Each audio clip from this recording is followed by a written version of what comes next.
Educational সাধু চ্যানেলে তোমাদের সকলকে স্বাগত জানাই। আজকে আমার আলোচ্য বিষয় প্রথম পর্যায়ক্রমিক মূল্যায়ন 2026 ষষ্ঠ শ্রেণীর গণিত, যেখানে তোমাদের পরীক্ষা হতে চলেছে 30 নম্বরে এবং সময় হতে চলেছে কিন্তু 60 মিনিট। প্রথম পর্যায়ক্রমিক মূল্যায়ন সিসি পদ্ধতি অনুসরণ করে কিন্তু প্রশ্নপত্রটি তৈরি করা হয়েছে। যে কোনো 10টি প্রশ্নের উত্তর লেখো, যেখানে 10টি প্রশ্ন থাকছে কিন্তু তোমাদের 10 নম্বর। প্রথম প্রশ্নগুলো কিন্তু তোমরা ভালো করে দেখে নেবে, সমস্ত প্রশ্ন কিন্তু পরীক্ষা কমন আসতে চলেছে। এক জায়গায় বলেছে একটি ভগ্নাংশ তার অরণ্যকের গুণফল কত, কথায় লেখো p/3 - 4। 52,87,431 সংখ্যাটি 7-এর স্থানীয় মান কত? 2 গুণ 0.05 গুণ 0.2 সমাসফল কত? চিহ্ন প্রতীকের সাহায্য লেখো। y এর 4 গুণের সঙ্গে 9 এর সমষ্টি। তারপরে বলেছে 3/4 এর মধ্যে 1/16 কতবার আছে? 490 এর সব থেকে কাছের 1000 এর গুণিতকের পূর্ণ সংখ্যা কত? l x x x i x K Hindu Arabic সংখ্যায় লেখো। 9 সেমি ব্যাস বিশিষ্ট বৃত্তের ব্যাসার্ধ কত?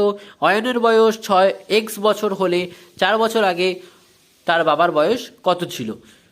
5/6/7 এর অনন্যক কত?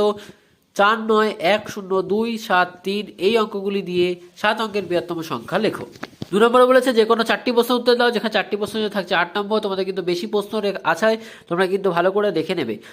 এক দিকে বলেছে 5 থেকে কত বিয়োগ করলে 2.172 হবে?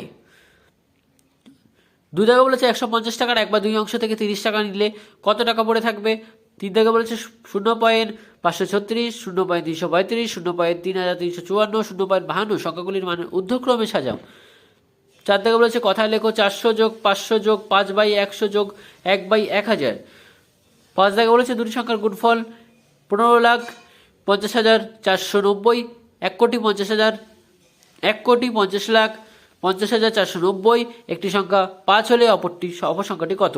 পার্থক্য লেখো। x যোগ 5 x বিয়োগ 5 5x। 3 জায়গায় বলেছে যে কোনো 4টি প্রশ্ন উত্তর দাও, যেখানে 4টি প্রশ্ন থাকছে 12 নম্বর। 5000 জন ছাত্রের মিড ডে মিলের জন্য এক সপ্তাহে 175 কিগ্রা চাল লাগে।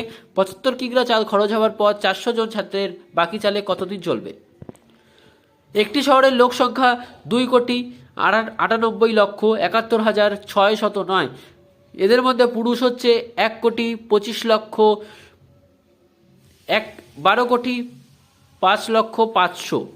মহিলা হচ্ছে 88,72,435 হলে শিশুদের সংখ্যা কত?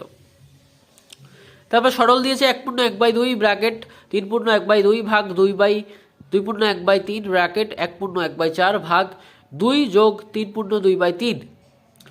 First bracket, second bracket, third bracket সবকটাই কিন্তু লাস্টে দেওয়া রয়েছে। রাজিয়া তার টাকার 2/5 অংশ দেবনাথকে ও 3/10 অংশ সুনিতাকে দেওয়ার পর তার কাছে 180 টাকা রইল। রাজিয়ার কাছে এখন কত টাকা রইল? 5 দাগের প্রশ্নপত্র আছে 23, 45, 67 এর সঙ্গে কোন ক্ষুদ্রতম সংখ্যা যোগ করলে যোগফল 835 দ্বারা বিভাজ্য হবে? 6 দাগে আছে পার্থ ও তীর্থ দুজনে মাছ ধরেছে।